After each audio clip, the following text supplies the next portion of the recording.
नमस्कार प्रेक्षकांनो, मालिकेच्या आजच्या भागामध्ये आपल्याला पाहायला मिळणार आहे की नंदिनीने आता काव्य आणि जीवा या दोघांचं लग्न लावण्याचा निर्णय घेतलेला आहे. आता नंदिनीने हा निर्णय का घेतलेला आहे? कारण नंदिनीने प्रत्येक वेळेस एकच गोष्ट ठरवलेली आहे, ती म्हणजे दोन प्रेम करणाऱ्या जीवांनी एकत्र आलं पाहिजे. त्यासाठी नंदिनी नेहमी झटत राहिलेली आहे. त्या दोन प्रेम करणाऱ्या जोडप्यांना एकत्र आणण्यासाठी, त्यांचं लग्न लावण्यासाठी समाजाच्या विरुद्ध सुद्धा ती उभी राहिलेली आहे. तर आता नंदिनीने हा निर्णय घेतलेला आहे आणि त्याचबरोबर सगळ्यांना धक्का बसलेला आहे. पण जीवा सांगत आहे की माझ्या प्रेमाचं अंतिम सत्य नंदिनी तू आहे. आता मात्र नंदिनीला प्रश्न पडलेला आहे आणि नंदिनीने जो निर्णय घेतलेला आहे तो एवढा भयानक आहे. हे सगळं कशा पद्धतीनं होणार आहे ते आपण आपल्या आजच्या या व्हिडिओमध्ये पाहणार आहोत. त्यासाठी व्हिडिओ शेवटपर्यंत पहा. त्याचबरोबर चॅनलवरती नवीन असाल तर चॅनलला नक्की सबस्क्राईब करा. इकडे नंदिनी बेशुद्ध पडलेली आहे. जीवा त्याचबरोबर मानिनी, काव्या सगळेजण तिला उठवण्याचा प्रयत्न करत आहेत, पण नंदिनी काही जागी होत नाहीये. सगळ्यांनाच प्रश्न पडलाय की काय झालंय, नंदिनी उठ, डॉक्टरला बोलूया का? आणि मग तेवढ्यात नंदिनी तिथे शुद्धीवर येते आणि सगळेजण पाहू लागतात. नंदिनी शांत असते. जीवा नंदिनीला पाणी देत असतो, पण नंदिनी काही ते पाणी घ्यायला तयार नसते. तेव्हा विक्रम म्हणतो की थांब जीवा, जरा शांत हो.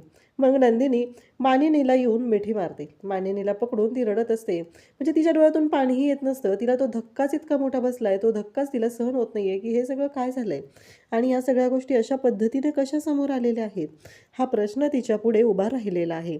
त्याचबरोबर इकडे पाहायला मिळतं ते म्हणजे हे सगळं जे काही आहे ते अशा पद्धतीने घडेल असं कोणालाही वाटलेलं नव्हतं.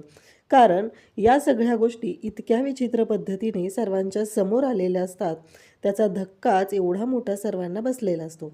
त्याचबरोबर इकडे जीवा मात्र आता पाहत असतो, कारण पार्थची अवस्था ही खूपच वाईट झालेली असते. पार्थ खूप डिस्टर्ब झालेला असतो. धनंजयसुद्धा तिथे उभा आहे. धनंजयलाही कळत नाही आहे की काय करायचं, ह्या गोष्टी कशा पद्धतीने सोडवायच्या आहेत, हा प्रश्न सर्वांच्या पुढेच उभा राहिलेला आहे. तेव्हा विक्रम जीवाला म्हणत असतात की काय करतोयस तू हे सगळं, तुला कळतंय का जीवा? अरे तू फसवलेस आम्हाला सगळ्यांना.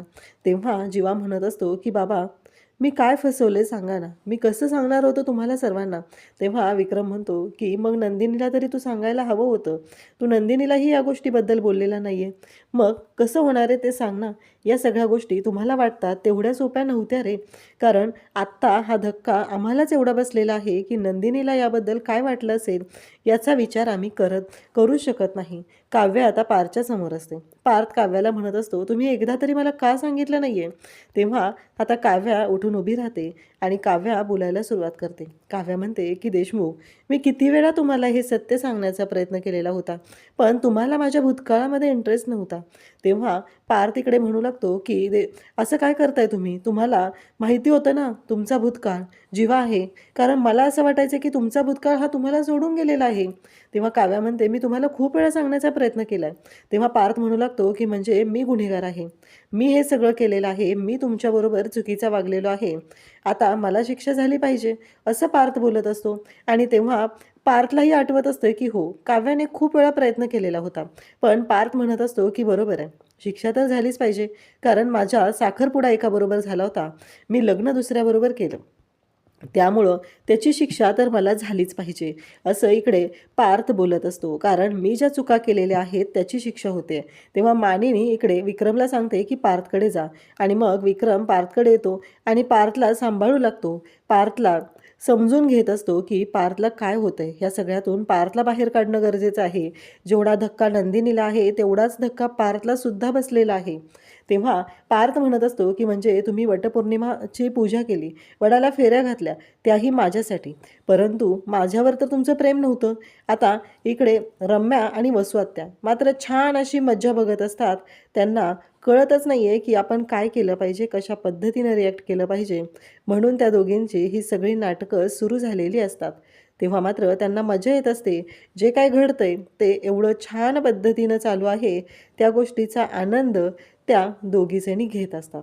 तर इकडे मानिनी नंदिनीला समजवत असते आणि त्याचबरोबर काव्या म्हणत असते की देशमुख, मी तुम्हाला खूप वेळा बोलण्याचा प्रयत्न केला, सगळं खूप वेळा सांगण्याचा प्रयत्न केला, पण तुम्ही कधीच माझं ऐकलं नाही आहे. तेव्हा तुम्ही मला म्हणाला की मला कोणत्याच गोष्टीत इंटरेस्ट नाही आहे, तुमच्या भूतकाळात इंटरेस्ट नाही आहे. मग मी कसं सांगणार होतो तुम्हाला, कसं सांगणार होते हे सगळं तुम्हाला. आता त्याच वेळी इकडे काव्या हे सगळं बोलत असते. मग जीवाने सुद्धा हे सगळं सांगायला हवं होतं. सगळ्यांना हेच वाटत असतं, जीवासुद्धा चुकलेला आहे, जीवाने असं वागायला नको होतं. तेव्हा पार्थ इकडे काव्याला म्हणत असतो, तुम्हाला आठवतंय का, जेव्हा या लग्नबंधनात आपल्याला अडकवलं जात होतं, आपण लग्न करणार होतो, तेव्हा मी तुम्हाला किती वेळा म्हणालेलो होतो की तुमचा काही भूतकाळ आहे का. तेव्हा काव्या म्हणते, कसं सांगणार होते सांगा ना. मी माझ्या बाबांनी त्यांच्या डोक्यावरचा फेटा काढून पायाशी ठेवलेला होता. माझ्या आईची अवस्था काय झालेली होती, मानिनी काकूंच्या डोक्यात त्या लोकांनी तिथे एक ग्लास फोडलेला होता, त्यांच्या डोक्यातून रक्त येत होतं आणि माझ्या आईच्या तोंडाला काळं फासायला ती लोकं आलेली होती. मग मी कसं बोलणार होते ते सांगा ना तुम्ही. कसं सांगू की मला दुसरं कोणीतरी आवडते, मला हे लग्न करायचं नाही. माझ्याकडे त्यावेळेस पर्यायच नव्हता हे लग्न नाकारावं, कारण मला हे लग्न करावंच लागणार होतं. माझ्या आईबाबांसाठी, आपल्या कुटुंबासाठी, मानिनी काकूसाठी, विक्रम काकासाठी मला हे लग्न करावंच लागणार होतं. ती परिस्थिती काय होती तुम्हालाही माहिती आहे. असं म्हणत काव्या हात जोडून रडत असते. काव्याला खूप वाईट वाटलेलं असतं. तेव्हा मात्र पार्थ तिच्याकडे पाहत असतो, कारण ह्या सगळ्या गोष्टी खूप विचित्र पद्धतीने घडत असतात आणि या सगळ्यावर मार्ग काढणं खूप गरजेचं असतं. आणि इकडे त्याचबरोबर सगळेजण पाहत असतात. या सगळ्या गोष्टीतून मार्ग काढणं ही गोष्ट साधी नव्हती. त्याच वेळी इकडे आता काव्य जी आहे ती विचार करते. त्याचबरोबर जीवा आलेला असतो. तेव्हा पार्थ म्हणत असतो, माफ कर, मी तुझा गुन्हेगार आहे, मी तुला नजरही मिळवू शकत नाही आहे. मला सांग, तुझं जॅकेट जसं हक्काने मी मागवत होतो तसं तुझी गर्लफ्रेंड मी घेतलेली आहे रे, खरंच माझं चुकलं आहे, मला माफ कर. आणि असं म्हणत विक्रमच्या पोटाशी पकडून आता जीवा इकडे पार्थ रडत असतो. तेव्हा जीवा म्हणत असतो की ऐकणार आहे बडे, मी ऐक ना माझं, मी काय म्हणतोय. तेव्हा जीवा म्हणतो की तुला एवढं पण वाटलं नाही आहे की मला सगळ्या गोष्टी सांगाव्या, कारण तेवढा मी तुझ्या जवळचं राहिलंच नव्हतो. तेव्हा इकडे जीवा सांगू लागतो की कधी सांगणार होतो सांग ना, कारण जेव्हा मी आलो तेव्हा लग्न लागलेलं होतं आणि त्यानंतर त्यानंतर कसं सांगणार होतो सांग ना, असं म्हणत तो बोलत असतो. तेव्हा पार्थ म्हणत असतो की नाही, हे सगळं जे काय आहे ना, हे चुकीच्या पद्धतीनं झालेलं आहे.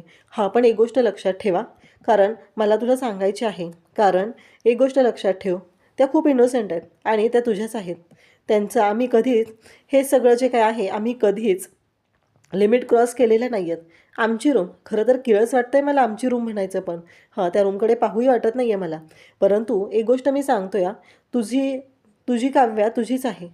तेव्हा इकडे जेव्हा हे सगळं पार्थ बोलत असतो तेव्हा मात्र जीवा म्हणत असतो, तसं नाही आहे, तुझं आणि काव्याचं लग्न झालेलं आहे, ह्या गोष्टी मी कधीच ॲक्सेप्ट केलेल्या आहेत. आणि तेव्हा मात्र आता सगळेजण पाहत असतात.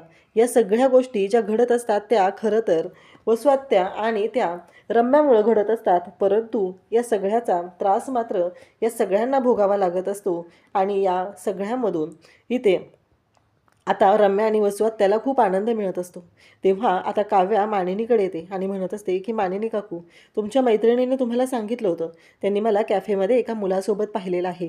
हो, पण तुम्ही मला खूप वेळा नाव पण विचारलं होतं, पण तो मुलगा जीवाच आहे हे तुमच्या मैत्रिणीला, म्हणजे तुमचाच दुसरा मुलगा आहे हे मात्र तुमच्या मैत्रिणीला माहिती नव्हतं. पण सांगा ना मानिनी काकू, मी कसं सांगणार होते तुम्हाला की जीवा आहे तो मुलगा, मी तुम्हाला नाव सांगू शकले नव्हते. आठवतंय ना त्यावेळेस. हे जेव्हा काव्या बोलते तेव्हा मात्र मानिनीला धक्का बसतो. तेव्हा मानिनी म्हणते, बरोबर आहे, कारण मीही तेव्हा कोणाला सांगू शकले नसते. जरी मला तू नाव सांगितलं असतं तरीही मी ते लपवूनच ठेवलं असतं, असं मानिनी बोलत असते. इकडे नंदिनी मात्र वेगळंच बोलायला सुरुवात करते. दोन प्रेम करणाऱ्या जीवांनी एकत्र आलं पाहिजे, दोन प्रेम करणाऱ्या जीवांनी एकत्र आलं पाहिजे, असं नंदिनीच्या तोंडातून शब्द बाहेर येत असतात. आणि सगळेजण पाहू लागतात की हिला काय झालं अचानक, ही असं का बोलायला लागलेली आहे. म्हणून सगळेजण तिच्याकडे पाहत असतात. तर जीवा तिथे येतो, जीवा बोलायला लागतो, कारण विक्रम म्हणतो की जा नंदिनीला काय झाले बघ, असं म्हटल्याबरोबर जीवा तिथे येतो आणि नंदिनीशी बोलत असतो. त्याच वेळी नंदिनीने एक गोष्ट केलेली आहे, ती म्हणजे जीवा आणि काव्याचा हात एकमेकांच्या हातात दिलेला आहे. कारण आजपर्यंत नंदिनीने प्रत्येक वेळेस दोन प्रेम करणाऱ्या जीवांना एकत्र आणत ह्या सगळ्या गोष्टी सोडवलेल्या असतात. कारण जेव्हा मंदिरात एक लग्न होत असतं तेव्हासुद्धा नंदिनीने जाऊन ते लग्न मोडलेलं असतं. काव्य आणि म्हणजे यांच्या लग्नाच्या आधीची गोष्ट असते. ते सगळं काव्यालासुद्धा हटवत असतं, जीवालासुद्धा हटवत असतं.